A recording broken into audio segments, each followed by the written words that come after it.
every age there's a door to get out of this material life. And ultimately all the paths are leading to the same path. Actually, meditation and different paths that are there, they are considered to be on a much less difficult platform in the way of dedication. One can meditate, it doesn't require so much of a commitment emotionally and intellectually. It means a physical commitment of sitting down and simply just sitting there and being very austere for a long time. So in the Kali-Yuga, these external systems are not powerful enough to work. So externally it's very easy. One doesn't have to control his diet except to eat Krishna Prasad. He can eat very nice Krishna Prasada. He can sleep, he can do, everything is there, but it simply has to be a little regulated so it doesn't become too disturbing. Externally there's not so many restrictions, although maybe by Western standard it's considered to be a restriction. But considering the other yoga practices, if they're actually to be followed, there's not so many restrictions. One can be married, can have children, and still become a perfect yogi. Because the process is on the most subtle platform. It is on the internal platform. That one internally he accepts the desire, I actually want to become absolutely pure. I want to actually surrender to Krishna. I want Krishna to take me out of this material world. So yes, there are other processes are there, but those processes cannot take one to the goal in this age. They're not powerful enough. They don't go deep enough. And nobody practices them practically the way they're supposed to be practiced anyway.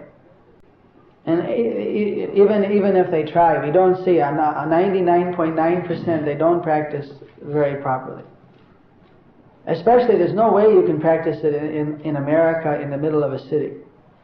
Any of these other systems. All the other systems mean you have to, first of all, there's no other system of yoga except Bhakti Yoga where actually you can be married and do it.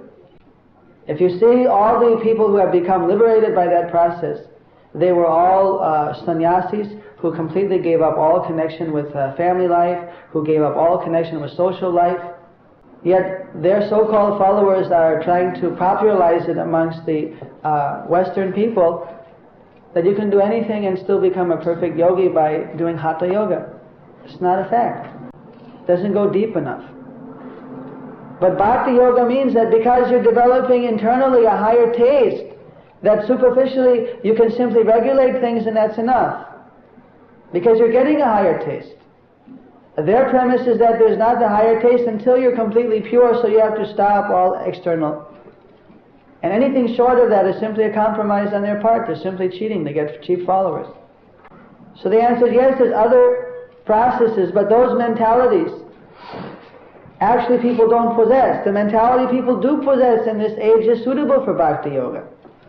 And anyway, anyone who's intelligent enough that he wants or she wants to actually become perfect in this life, you can understand that this is the system which goes deep to the actual root cause of the problem. So yes, one who is very intelligent, it is said, Yajantihi sumedhasaha. Sumedha. Medha means intelligent. Sumedha means very intelligent. Someone who is very intelligent, he will accept Krishna consciousness. So we don't expect everyone is going to fully accept. Only those who are the most intelligent.